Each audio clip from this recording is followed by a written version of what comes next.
Spring training games are about to start. Or if you're watching this video later, maybe they're already going on. But it's one of the most exciting times in a baseball season. You got position battles, you got young prospects trying to make the team, you got pitchers working on new things, guys coming back from injury. That's why I wanted to go through every single team and tell you one player to watch in spring training. That way, when you're flipping through the channels or flipping through MLB TV and you notice one of these guys, you can be like, oh, I should keep an eye out for him. Or maybe if you got a fantasy baseball team, someone that you can keep close tabs on, maybe as a late round pick. I'll admit, some of these picks are crazy weird, but there are a lot of really good storylines and a lot of interesting players to keep an eye out for this spring training in particular. So enough of my yapping, let's get going into those players. Getting today's video started, we've got the Los Angeles Dodgers, and their player to watch is clearly going to be Yoshinobu Yamamoto. The Japanese superstar came over this offseason, signed a $300 million contract to play with the Dodgers, and has the chance to not only just be a good pitcher in baseball, but be one of the best in the entire league. Yamamoto absolutely torched the NPB the last few years, where he's won the pitching triple crown. He hasn't had an ERA above 1.68 since 2020. Strikeout king, fastball that reaches the upper 90s, a devastating splitter, just really good breaking balls as well. There's nothing not to like about Yoshinobu Yamamoto. This dude has all the makings of being one of the best pitchers in baseball, and I can't wait to see him actually getting some game action during spring training. I mean, I've talked about this guy in like 2 videos recently, but I'm going to do it again for the Brewers. It's Jackson Chourio, the young phenom, 19 years old, just got paid big time by the Brewers, who never pay anybody, so he must be pretty good, and he's shown it. As a 19-year-old, he always has the athletic tools, stole 44 bases in the minors last year, and he's shown some pop in the bat. Even as an 18-year-old, hit 20 homers. Last year, as a 19-year-old, got all the way to AAA, 22 homers, 26 doubles, 91 RBIs. He's a true 5-tool player, a guy that is going to go into center field on opening day and make an immediate impact for this team. While he might not be an all-star MVP caliber player in his first couple seasons, as he develops, you're going to see a special player out of Jackson Chourio, and I'm excited to see how he comes out in spring training this year, knowing that he pretty much has a spot on the team. For the New York Mets, there was a couple options, but I ended up going with Edwin Diaz. Diaz, of course, blew out his knee during the World Baseball Classic last year and missed the entire season for the Mets. It was an absolute killer. It was a devastating blow, considering he is the best reliever in baseball when healthy, coming off a historic season where he had a 1.31 ERA in 62 innings, struck out 50% of the batters he faced while only walking 7%. Like, he's just absolutely disgusting. Outside of that juiced baseball year, Edwin Diaz has an ERA with the Mets the last 3 seasons of 2.27 with a whip under 1 and a FIP at 1.78. I want to see what the velo looks like. I want to see what his mechanics look like. I want to see if anything's changed. Knee injuries are always scary, but I think Edwin Diaz will be just fine. Speaking of injuries, next up we've got the Chicago White Sox, and I got to see what Mike Soroka's got. Because the last time that we truly saw Mike Soroka healthy was in 2019. And during the juice ball time, he was phenomenal. Had a National League best home run per 9 at 0.7.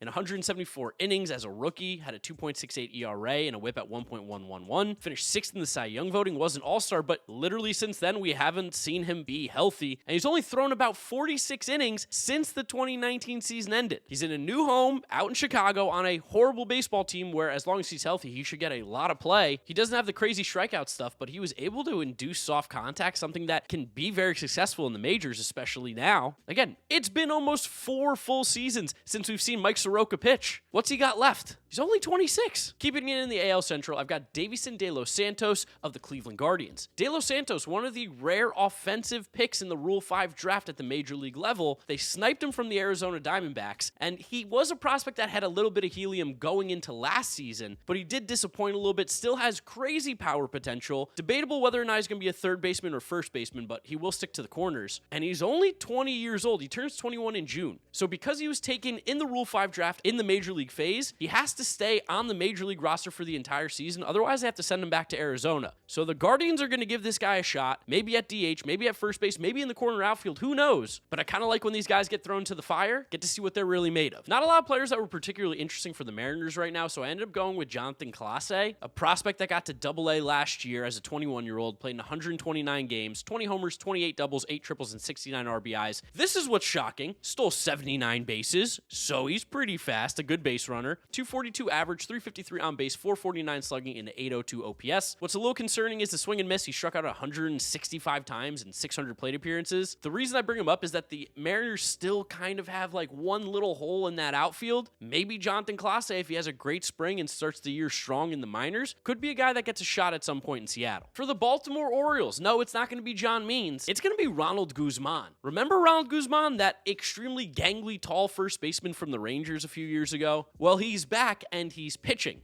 Yes, Ronald Guzman is now trying to make a comeback to the majors as a pitcher. And last year, the Yankees gave it a try. He only pitched a third of an inning, but right now on the Orioles website, under the non-roster invites, he is listed as a pitcher. This to me is fascinating. Anytime someone wants to completely change what they were doing in Major League Baseball and try and make a comeback, you've got my interest. And I think he throws like upper 90s. This might sound crazy, but whenever the Orioles are playing in spring training, if I see Guzman on the mound, I'm going right to that game. I gotta watch it. For the San Diego Padres, I gotta give a shout out to my boy James Shiano for this one. Jacob Marcy. Jacob Marcy got an invite to spring training this year for the Padres. He's a 22-year-old outfielder drafted in the 6th round of the 2022 MLB draft, and he has flown through the Padres farm system. Now again, he's a little bit older, and he's not a huge name, but again, he got to AA last year. He went to the fall league and absolutely dominated, was arguably the best player offensively there, and people are starting to get rumblings that maybe Marcy can make an impact at the major league level soon, especially because the Padres have no outfielders. Between high A and AA last year, Marcy had 16 homers, 16 doubles, 46 RBIs with 46 stolen bases, a 413 on base, 840 OPS, but then again, that fall league is where he really shined. In 24 games, 5 homers, 12 doubles, a triple, and 20 RBIs with 16 stolen bases, with a 391 batting average, 509 on base, 707 slugging, with a 1215 OPS. Padres fans, just keep an eye out for Jacob Marcy. If you're in some deep fantasy leagues, maybe take a flyer on this guy depending how he looks in spring, because they got no outfield depth. I kid you not, the Royals genuinely had nobody that was interesting to me, so I'm going to go with Mikel Garcia, someone who I think has the chance to break out this year. Mikel Garcia comes from a baseball family. He's cousins with the Acuna brothers. He had a great glove last season, and what I love that he did at the plate was that he hits the ball hard, hits it consistently hard, doesn't chase, doesn't whiff. If this guy can just lift the ball in the air, we could see a breakout season from Mikel Garcia. So I just want to see what he does in spring. Has he made an adjustment? Has he put on more weight? Has he gotten a little bit bigger? He's a good athlete, already plays a phenomenal third base, 15 OAA last year. If he can hit the ball in the air, Royals might have something cooking here with Mikel Garcia. One player to watch for the St. Louis Cardinals this spring, I'm going to go with Tekoa Roby. Roby came over in the Jordan Montgomery trade this past deadline, and he looked really good in the 12 innings once he switched organizations to the Cardinals. Struck out 19 of the 44 batters he faced. This is a guy who's always had good stuff. Injuries have always been a concern with him, and while he did struggle in the fall league, a 6 ERA essentially in 13 innings, Roby's just one of those guys that scouts around the league have always been keeping an eye on, because if things can click and if he can stay healthy, this could be a very, very good pitcher in the future. And the Cardinals definitely need some help on the pitching side. That rotation is cheeks. I don't think he's going to make the opening day roster by any means, but someone that's just interesting to watch. One player to watch for the New York Yankees, it's got to be Carlos Rodon. Such a disappointing first year in New York, battling injuries along with just being terrible on the mound. There was no way around it. It was a nightmare season, especially for a guy that people didn't necessarily believe should have gotten paid that much. I'm a huge believer in Carlos Rodon. I think that this is a guy who can be a Cy Young caliber pitcher, especially for the Yankees. If he's healthy, if he gets that velo back, if his back is no longer bothering him, he can be one of the best pitchers in the American League. And I think you'll know that quickly in spring based on the velos on his fastball, based on how sharp his pitches look, based on how many innings and pitches they give him. It would be a real indicator of how important or how impactful Carlos Rodon could be for the Yankees this year, because if they want to make a run, they need this guy to be good. Keeping in the AL East, we got the Tampa Bay Rays, and I'm about to drop a name on you that I feel like 99% of you have never heard of. That's going to be ONeal Cruz.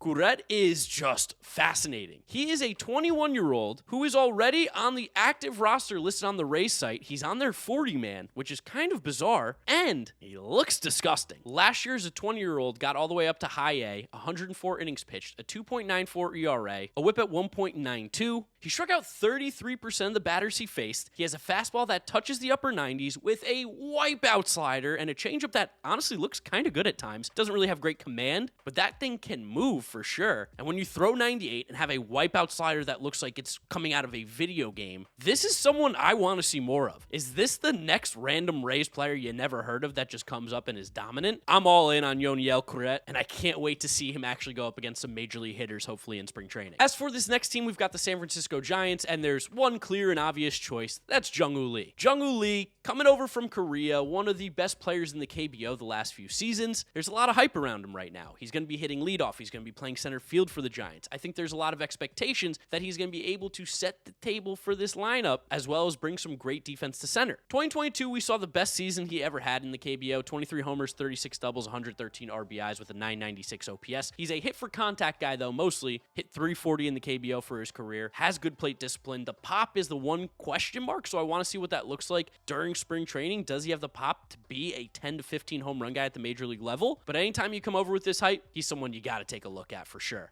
Staying on the West Coast, the Los Angeles Angels, not a lot of exciting stuff over there. One guy, though, that I'm really interested to see, it's going to be Jo Adell. This is kind of the make or break year for Jo Adell. Is he ever going to reach that hype that we once saw? Because, man, he crushed the minors, and he's such a great athlete. He's so talented. But at the major league level, we've now seen him have 600 plate appearances of just not great performance. He's shown signs of power, though. 18 homers, 24 doubles, 66 RBIs. Like, there's glimmers of hope, but he hasn't been able to stay healthy, hasn't been able to get consistent playing time, and really just hasn't been good. So for Jo Adell, going into what will be his 5th season at the major league level, yes, 5th year. His service time is still only 2 years, but this will be the 5th season he plays at the major league level. Is this year he finally breaks out, or does Jo Adell just become a 4th outfielder for the rest of his career? Halfway through today's video, we've got the Detroit Tigers up next, and their player to watch is going to be Colt Keith. Colt Keith just got handed the bag before ever playing a major league game. 6 years, I think like $30 million. He was a 5th-round pick back in the 2020 draft out of Biloxi, Mississippi, out of high school. And to be honest, Colt Keith has just kind of mashed at the minors every single year, and last year was a huge season for him, where he got all the way up to AAA as a 21-year-old, 27 homers, 38 doubles, 101 RBIs, hitting .306 with a .380 on base, .552 slugging, and a .932 OPS. Should be the opening day third baseman for the Tigers, especially when you pay him all that money. Going to be a part of that new young core now with Torkelson and Riley Green and Tariq Skubal. Is Colt Keith going to be the truth? I'll be honest, I haven't watched too much of him, but from the highlights that I've seen, guy's got a nice swing and he hits the ball hard. How will he adjust to the major league pitching? That's something I'm excited to watch. Another AL Central team here, my goodness, they're bunched up. Minnesota Twins, their most interesting player to watch this spring training, Junior Severino. Severino last year had the most home runs in minor league baseball, I believe, at 35. He hit .272 with a .352 on base, .546 slugging, and an .898 OPS. The power is legit. Again, 35 home runs, you don't kind of just do that on accident. He has major swing and miss concerns, apparently has looked better at third base, but Royce Lewis isn't going anywhere, so could this be a possible first base DH candidate, or maybe even take over the spot of like a Jose Miranda, who's been a little bit disappointing at the major league level? I think if Severino swings it in the spring, it's going to be tough to keep this guy off the major league roster with that power potential. Next up for the Houston Astros, the one player to watch for them, it's going to be Forrest Whitley for me. Whitley is just such a sad story, because this was a guy who was one of the top prospects in baseball, got ranked as high as number 5 by Baseball America pre-2019 season. And since 2019, Forrest Whitley has thrown a total of 70 innings of professional baseball. And to be honest, he's looked terrible. The injuries have just absolutely destroyed this guy's young career. And now at 26 years of age, this is kind of the last chance, it seems like, for Forrest Whitley. Still a guy who can pump in the mid-90s with that fastball. He's 6'7", got crazy long extension. The stuff is always there. It's just a health battle for Forrest Whitley always. And the Astros have him on the active roster right now on the 40-man. Seems like this is his last shot. Can he stay healthy through spring? Even to just be a reliever at this point, I think would be a win for a guy like Whitley. The ceiling is so high, I don't think it's completely gone, but time's running out for Forrest Whitley. Really rooting for this guy. I hope he does well this spring. Another guy who's been battling injury is going to be a player to watch. That would be Miami Marlins starting pitcher Sixto Sanchez. Fun fact, Sixto Sanchez can still win the Rookie of the Year this season, because the last time he pitched at the major league level was during the COVID year, a 3.46 ERA, 39 innings pitched. He's not exceeded his rookie status yet. The dude can still qualify. He's at spring training, granted looking a little bit portly, but he's throwing baseballs, something you haven't seen Sixto Sanchez do a lot. He's 25 years old now, turns 26 in July. Similarly, probably a make or break year for him, but the fact that he's back and still trying to throw some baseballs professionally, I gotta see what's going on here. Because I mean, literally, Sixto Sanchez has thrown 1 inning in professional baseball since that COVID year, and that was in AA last year. So let's see what Sixto's got. He could be a huge piece for the Marlins if he goes back to that 2020 form. It's just gonna be tough. One player to watch for the Arizona Diamondbacks this spring is gonna be Jorge Barosa, 23-year-old center field outfield prospect who's kinda nice. Barosa last year spent the entire season in AAA, 13 homers, 20 doubles, 65 RBIs with 15 stolen bases, hitting .274 with a .394 on base, .456 slugging, and an .850 OPS. The thing with Barosa is probably never gonna hit for much power. Those numbers are inflated because of where they play. He's 5'5", 165. That's like literally 4 inches smaller than me. I can't imagine he's gonna hit for crazy power at the major league level, but he has an exceptional eye at the plate, doesn't swing and miss, and plays a really good outfield. This is a guy who I think you could see sneak in as a 4th outfielder at some point for the Diamondbacks, maybe even get a shot in center field. There's kind of a battle for that last outfield spot on this roster, and a guy like Jorge Barosa, while doesn't have the power potential, I think gives you a really good, well-rounded player on your bench that the Diamondbacks could use. And he's a switch hitter. Can't have too many of those. Next up, the Boston Red Sox, and I think their one player to watch is is going to be Trevor Story. In the 2 seasons in Boston so far, Trevor Story has had a little bit of a tumultuous time. Last year, he dealt with that elbow injury. The year prior, again, wasn't fully healthy. It hasn't been great in Boston. An 86 OPS plus in his 2-ish seasons over 137 games. But Trevor Story's too good to be that bad. Injuries make me think it's been affecting how he's playing on the field. So this season, he's coming into the year healthy. Fenway Park couldn't be a better park for him to play in. The Green Monster is his friend. He's too talented to be as bad as he's been, and shortstop's his right now. So I hope Trevor Story bounces back and looks good for the Red Sox, because he really is a good player.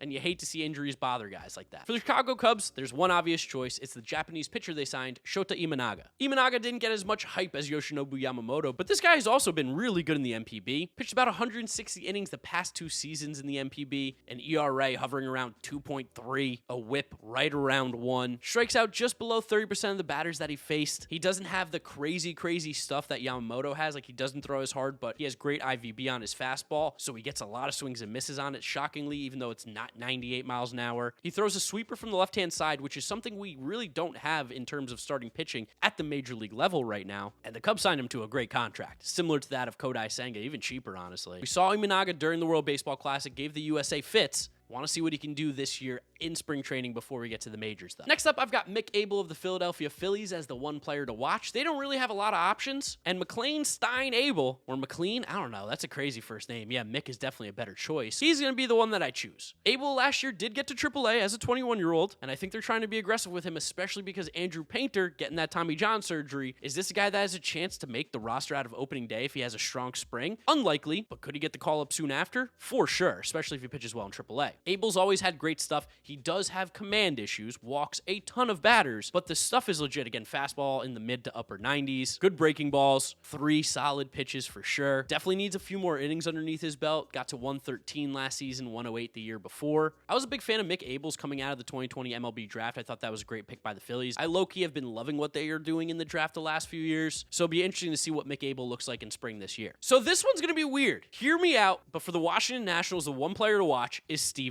Strasburg. This story is crazy. The Nationals were going to let him retire, and they were going to still pay him. So he retired, and then they said, actually, we're not going to give you that money now. He said, okay, well, I'm not going to retire. He has a locker at spring training. Apparently, he can't throw. Apparently, last year when he tried to come back, like, this is heartbreaking to say, but he just was in excruciating pain, and it wasn't working. It didn't look good. So the Nationals were going to cut him a break because he essentially put the team on his back to win that World Series, but now they're playing hardball and making him at least try and come to spring training if he wants to get paid. This is the most bizarre situation I've seen in a very long time. Apparently, they're saying that he can come back even as an instructor to work with the young pitchers. He's 35 years old, so I'm not expecting him to all of a sudden be healthy. He hasn't been healthy since that World Series. Literally sacrificed his body to win it all, and it sucks because Stephen Strasburg was such an awesome pitcher when he was healthy. Even as a Mets fan, you're rooting for the guy. But this whole like crazy story about not retiring, not getting paid, this is just one thing I have to watch, even if it's physically not taking place on a baseball diamond. For the Texas Rangers, I'm going to say his name again, Wyatt Langford. Get used to hearing it. The first round pick in the 2023 draft, 4th overall, has been disgusting, and there's a really good shot he's going to be starting opening day for the Rangers. Crushed every single level he's been at in the minors. Crushed at Florida. All this guy does is mash. A 360 batting average last year with a 480 on base, 677 slugging, and 1157 OPS in the minors in 44 games with 10 homers, 17 doubles, 30 RBIs, and 12 stolen bases. What can he do? Call him up already. I want to see if the hype's real. Get him against some major league pitchers this spring and see if it's time for him to be your starting DH or left fielder or whatever it's going to be. Next up for the Atlanta Braves, their one player to watch is definitely Chris Sale. Sale, of course, came over in the Vaughn Grissom trade with the Red Sox. When this guy's healthy, he has the ability to be one of the best pitchers in baseball. We just haven't seen that again since 2019. Last year, he did throw 102 innings. They were kind of ass. A 4.3 ERA. He was a little bit erratic at times, but when you get those glimmers of the old Chris Sale, you're like, whoa, there he is. There's one of the best left-handed pitchers that has pitched in a while. I don't think we're ever going to get back to that top 5 Cy Young voting guy, especially because I just don't know if he has the innings in his arm. But if the Braves can get 120, 130 good innings out of Chris Sale, could be huge for their team. I think the Braves will know early on in spring what version of Chris Sale they're going to get. As a Mets fan, I mean, I hope he stinks, but also, like, I feel for the guy. I wish him the best of luck. Speaking of gangly dudes, the Pittsburgh Pirates are up next, and their player to watch is ONeal Cruz. Remember him? He got hurt last year, like 9 games into the season. What did he do, break his leg? It was a pretty gruesome injury. I just want to see him play baseball again. I mean, he's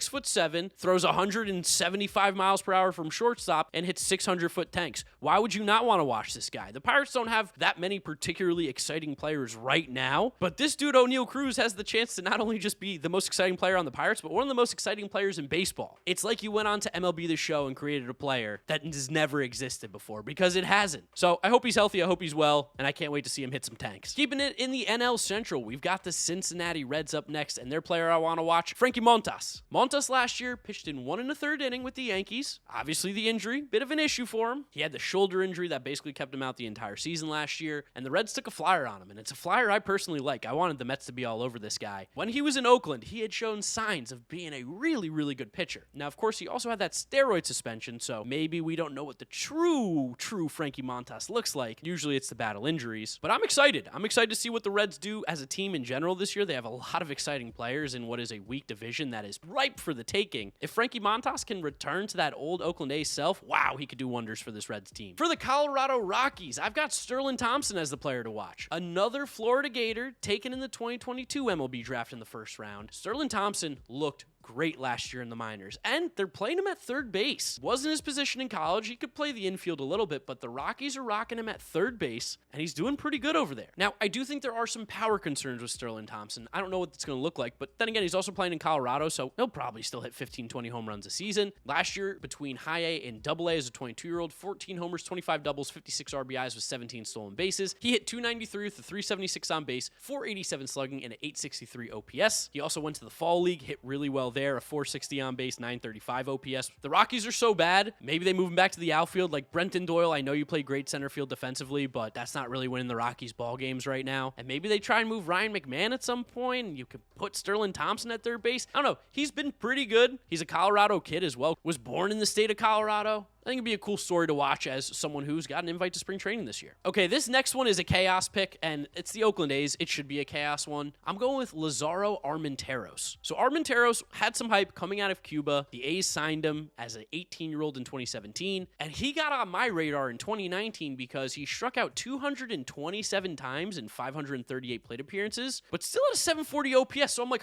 he swings and misses like crazy, but he's not actually horrible. And you know what? Last year was pretty good in Double A. 20 homers, 20 doubles, 17 stolen bases with 82 RBIs. He did strike out 154 times in 462 plate appearances. So that is a K rate of 33% at Double A. Usually not great for the major league level. But you know what? He also had a walk rate at 14.9%. There's something here with Lazaro Armenteros. I'm embracing the chaos. The A's should too. And I want to see what this guy's got in spring training this year. Like, he stunk in the fall league. So that's probably an indicator that probably not going to be that great. But I'm all in. Give me Lazaro Armenteros in spring training. And then last but certainly not least, we've got the Toronto Blue Jays, our friends up north, and their player to watch this spring training, I'm going to go with Orelvis Martinez. Orelvis Martinez has a chance to make the major league club out of spring training. David Schneider looked good, but Kevin Biggio's like kind of ass. Santiago Espinal's whatever. Isaiah Kinder Falefa, like, are we seriously having this conversation? And one thing that Orelvis Martinez gives you that those guys don't is power. Major power potential. And right now there's a hole at third base because Justin Turner is going to be your DH. You're not playing him at third. While Orelvis at third base might be a bit of a butcher, not the greatest, that bat's still interesting. Last year, as a 21-year-old between AA and AAA, 28 homers, 25 doubles, 94 RBIs, hitting 243 with a 340 on base, 496 slugging, and 835 OPS after what was a really disappointing 2022 season in the minors, where he hit 30 homers, but the OPS and the strikeouts and the swings and misses, they weren't great. But every single level, he has shown elite power. Why not give him a shot? If he's hot in spring, he should be their opening day third baseman. Who cares about the defense? Go for that bat. Keep an eye on Orelvis. So there they are, the players that I think are the most important players to watch this spring training for every single team in Major League Baseball. Are there any guys that I missed that you think should be a little bit more important? Down in the comment section below. Drop it for me. Let me know what you're thinking. Drop a like on the video if you did enjoy it, as well as subscribe so you don't miss out on any of the content coming at you. Follow me on all my social media, GiraffeNeckMarc. Links are in the description. That's where I'll wrap up today's video. You guys know the drill from here on out. YouTube recommends you watch this video. This is my most recent upload, so click through those if you have not yet seen them. Thank you guys for watching, and I'll catch you all for another video.